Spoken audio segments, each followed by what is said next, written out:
Well, thanks for sticking with us. My name is Brad, but my pleasure to introduce my wife, Rebecca. Woo! Yeah, so good, so awesome. My wife of 18 years and 4 children later, 4 boys later, and we live to tell the tale. We are here. How you doing? Oh, so great. So great. Yes. Excellent. Well, talking about Moses, great message. Thank you, Pastor Fari. I love in that story of Exodus, those 5 objections, that actually takes place over 4 chapters of the Bible. There's a long conversation that Moses is having with God. Is there anything in Moses' objections or in his hesitancy to do what God was calling him in this story for you?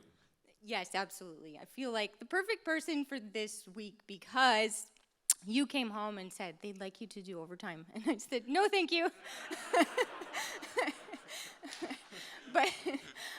But I've learned in my life that I have to learn to have a quicker response to say yes to things. And I know that about myself. You might not know this. Back in high school, they asked me to be on the soccer team. I know. You are quite the athlete. And then they asked me to be on the volleyball team. And I also said no.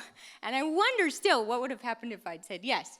Not that that was probably God's call on my life, but there are other times where I've said no, like, you should be a teacher. No, thank you. That took a while for the inevitable to happen. Or you should homeschool. No, I cannot homeschool. Are you kidding? Like, I don't want to homeschool. And now we're in our 8th year of homeschooling, and I do want to homeschool. So it's learning to have a quicker response to say yes to God for me. So it didn't take me 5 times. It took me once. Took you once. To say yes to overtime.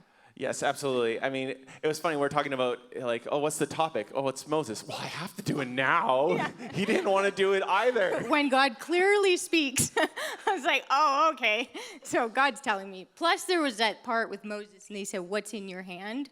Right. And, like, I'm holding Pastor Cheryl's mic right now. What's in my hand? And I'm literally a trained substitute teacher. So it's true. Here we are. A trained substitute teacher. Yeah, absolutely. I think a lot of people can relate to not being willing to jump into things. There's a few people that like, yes, I want to do everything, and then there's everyone else, and probably the most of us. And I can absolutely relate to Moses in that, and I think all of us can. God used him, even though he was, he made a huge mistake in his life, right? He was guilty of manslaughter or second-degree murder. I mean, that would, for most of us, that would just derail our lives. But God still chose to use him. And through all his objections, God was so patient. I love that comes through this story, is the patience of God. I mean, you think of the conversations that you've had with, one of your employees or with one of your kids. If they were pushing back as much, I mean, I would have lost so much patience. Like, what do you mean? I've given you everything that you need. I mean, you know Egypt.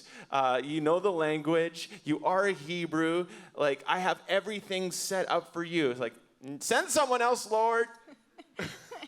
But that's what I can trace that back in my own life too, is like this way that God has prepared me for what's coming ahead, that I don't know what's happening when it's happening. It's the only thing you can look back on and know about. And I mean, I'm almost 40, but he had like 80 years of experience. Not almost 40. I know, stop. But even like when I was 12 years old, I babysat 4 like very energetic, wonderful boys down the road. That was like my first job. And now my life is like hanging out with 4 very energetic boys every day of my life. And then I worked in a high school with like kids who needed learning support. And again, like super hyperactive boys, which is like my homeschool day completely. Like, how do you homeschool with one kid jumping off the bed while I'm doing math with another? Like, this is what God has prepared me for. And so even I looked up this story to read it, and in my Bible it said, by this story of Moses, I'd written 2019, be ready and willing and prepared to say yes. And maybe that was for this moment too. I think it's just like a natural posture you develop. But this past year, the little journey of thyroid cancer that we've had to walk down and like are still in, and no one has ever said, oh, you're cancer free. So that's like still there. But I know that I had to say yes. I could have said no to being a teacher or to homeschooling, but I had to say yes to this journey.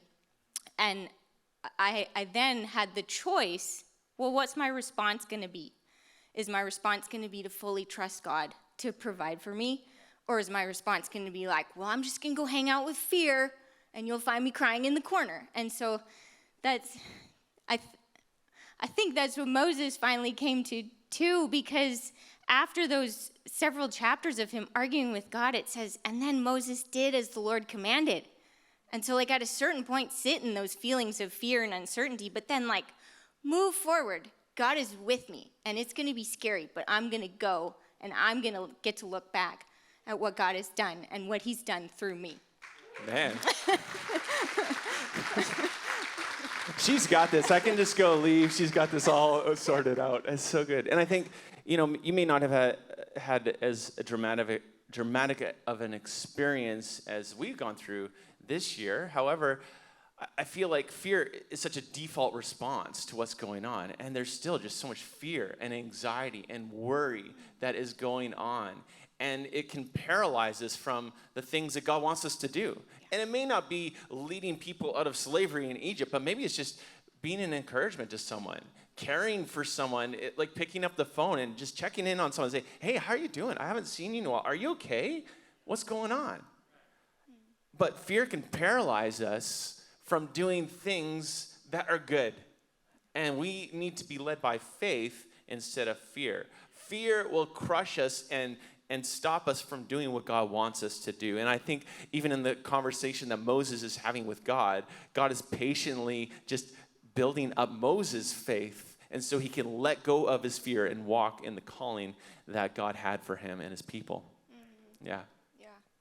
I wrote down what Pastor Fari said. I'm a writer, so I take notes, and it was, do you feel overwhelmed with worry? I think if you don't feel overwhelmed, at some point we're all going to feel overwhelmed with worry. But these stories, like the one we heard today, they bring encouragement and faith that there is an upper story. And we need to trust God that he is in control, regardless of our own sinfulness or what we're going through.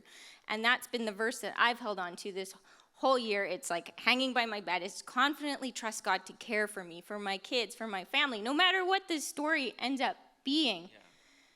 It's okay. And get so excited. Keep going.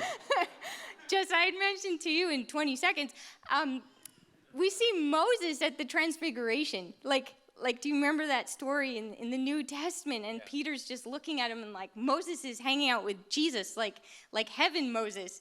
And so just to picture, like, this earth is not our home. Keep that in your heart always as you move forward. Absolutely. Well.